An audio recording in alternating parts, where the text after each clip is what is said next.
নমস্কার, শিক্ষা কুটিরের আরও একটি নতুন আপডেটে তোমাদের স্বাগত জানাই। তোমরা দেখছো তোমাদের প্রিয় শিক্ষা কুটির। তো 3929 কেস আরটিআই মামলা ছিল।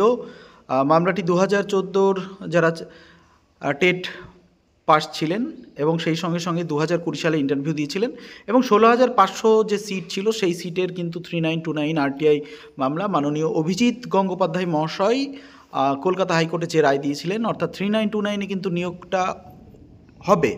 তো যাই হোক, সেই মামলার কিন্তু চূড়ান্ত রায় আজকে মাননীয় সুপ্রিম কোর্টের বিচারপতি ঋষিকেশ স্যারের এজলাসে হয়ে গেল। তো চূড়ান্ত রায় হয়ে গেছে এবং 16,500 সিটে কিন্তু নিয়োগ নয়, নিয়োগ বাতিলই রয়ে গেল।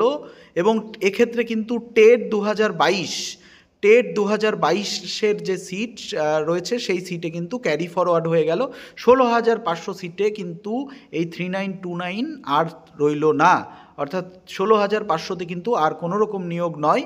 নিয়োগ কিন্তু যেটা হবে সেটা হচ্ছে ক্যারি ফরওয়ার্ড হয়ে গেল পরবর্তী নিয়োগের সঙ্গে, কারণ যেহেতু মেয়াদ উত্তীর্ণ হয়ে গেছে 16,500 সিটের, সেই কারণে কিন্তু 3929 কেসটি এক কথায় মিটে গেল আজকে এবং চূড়ান্ত রায় হয়ে গেল এবং পরবর্তী রিক্রুটমেন্টের সঙ্গে ক্যারি ফরওয়ার্ড হয়ে গেল। অর্থাৎ 2022 যারা রয়েছে, 20-22 শিক্ষাবর্ষের যে সমস্ত ইন্টারভিউ ক্যান্ডিডেট রয়েছে তাদের কিন্তু সুবিধা হবে বলে মনে করা যাচ্ছে। তার কারণ হচ্ছে যেহেতু পরবর্তী পর্যায়ে চলে গেল সিটটা, তো অর্ডার কপিটা আসলে পরে আলোচনা করা হবে।